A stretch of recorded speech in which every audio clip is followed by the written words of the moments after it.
Chaque galaxie en a un, et il n'y en a qu'un par galaxie. Les trous noirs supermassifs sont au propre comme au figuré au cœur des galaxies.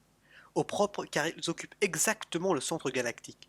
Au figuré car ils font la pluie et le beau temps sur les naissances d'étoiles. Pour comprendre cette mainmise, il faut se pencher sur la façon dont naissent et grandissent ces mastodontes. Une drôle d'affaire. En effet, les seuls trous noirs dont on connaît le processus de formation sont les stellaires. Ils sont issus de l'effondrement sur elle-même d'une étoile en fin de vie. Or, il n'existe pas assez d'étoiles assez grosses, plusieurs dizaines de millions de masses solaires, pour s'effondrer en un trou noir supermassif. Le secret de leur naissance est donc à chercher ailleurs. Serait-il issu de fusions successives de trous noirs stellaires? Séduisant. L'ennui, c'est que pour fusionner des milliards de trous noirs ensemble, il faut du temps. Or, les chercheurs savent qu'il y avait déjà des supermassifs quand l'univers n'était âgé que de 800 millions d'années. C'est un délai trop court pour que de très nombreux trous noirs stellaires aient pu fusionner. Des monstres nés en même temps que les galaxies.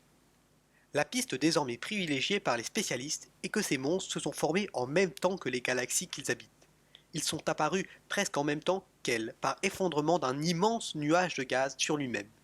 Un nuage éventuellement de la taille d'une galaxie. De quoi d'emblée former un beau bébé de plusieurs millions de masses solaires. Il a pu ensuite poursuivre sa croissance en continuant d'avaler tout ce qui passait à sa portée. Du gaz essentiellement, mais aussi des étoiles. Ou bien fusionner avec d'autres trous noirs supermassifs lors de collisions entre galaxies. C'est en grandissant que les trous noirs se mettraient à jouer les troubles faits, en empêchant la naissance de nombreuses étoiles. La matière sur le point d'être engloutie est accélérée à des vitesses proches de celles de la lumière. Elle s'échauffe jusqu'à atteindre des milliers et des milliards de degrés. Des quantités gigantesques d'énergie se trouvent ainsi libérées sous la forme d'un puissant rayonnement. Ce qui fait qu'un trou noir peut parfois être un des astres les plus brillants de l'univers. Dévoreur est créateur d'étoiles. Ce rayonnement agit comme un vent puissant qui souffle dans tous les sens, chassant ainsi hors de la galaxie d'immenses quantités de gaz. Or, ce gaz était la matière première pour former de nouvelles étoiles, ceux qui ne verront donc jamais le jour. Ceci étant, le trou noir se punit par la même occasion en bloquant sa propre croissance, puisque lui aussi se nourrit de ce gaz pour enfler.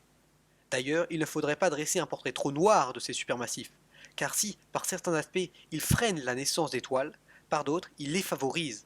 Leur rôle fécondateur, ils le doivent aux puissants jets de matière qui laissent filer à des vitesses proches de celles de la lumière le long de leur axe de rotation.